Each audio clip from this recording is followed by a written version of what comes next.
satu saksi kalau dia berkesesuaian dia tidak boleh harusnya digunakan. Bagaimana kalau satu saksi itu yang tidak berkesesuaian dinilai sebagai justice collaborator?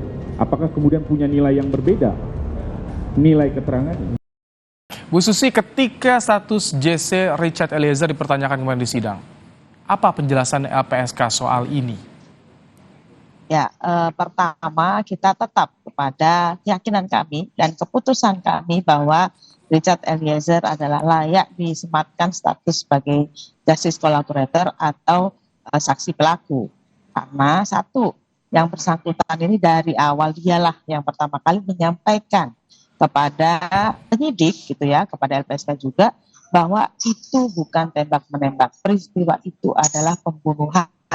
Itu yang utama. Kalau Richard tidak bercerita, tidak menyampaikan keterangan tersebut, maka sampai detik ini kasus ini tidak akan terbuka. Maka tidak ada penegakan hukum pidana di dalam kasus ini. Yang ada mungkin etik di internal Polri, ya, misalnya karena ada tembak-menembak dan sebagainya. Tetapi pembunuhan berencana pun akhirnya juga diungkap gitu ya oleh Richard Eliezer. Utamanya juga kemudian kasus ini tidak hanya kasus pembunuhan berencananya saja yang didakwa, tetapi juga obstruction of justice-nya yang ini menandakan bahwa memang Richard lah yang pertama kali membuka. Itu pertama. Yang kedua, jadi keterangan penting yang disampaikan oleh Richard inilah yang kemudian membuka kasus ini. Yang kedua, dia bukan pelaku utama karena dia memang diperintah. Terus ini saya berbicara soal syarat sebagai JC. Yang ketiga, ada potensi ancaman yang bisa saja diterima oleh Richard terkait dengan kasus ini.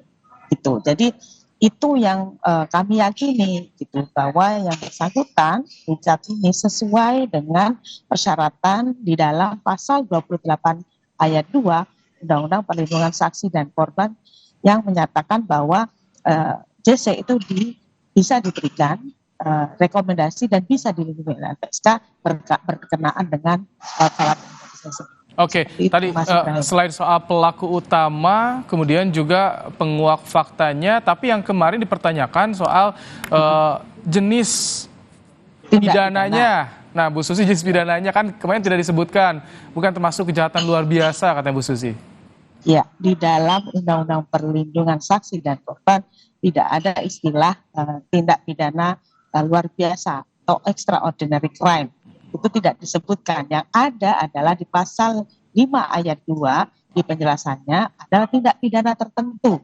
Nah, apa saja tindak pidana tertentu itu? Di pasal 5 ayat 2 itu disebutkan ada kasus kekerasan seksual, korupsi, pelanggaran HAM yang berat, kemudian terorisme, pencucian uang, narkotika, tindak pidana perdagangan orang, terus kemudian pelanggaran HAM yang berat, dan tindak pidana lainnya yang saksi dan atau korbannya dalam situasi terancam nyawanya. Okay. Nah, ini dalam konteks tindak pidana ini adalah berkaitan dengan tindak pidana lainnya yang Richard ini dalam kasus ini adalah ada potensi ancaman. Jiwa sehingga berkembang sampai saat ini. Dialah satu-satunya pelaku yang juga sekaligus memberikan kesaksian sehingga fakta-fakta yang pada waktu itu disamarkan, dikaburkan, itu bisa terungkap. Jadi kami tetap yakin bahwa Barada Eliezer ini adalah seseorang yang memang sangat pantas diberi perlindungan sebagai justice collaborator.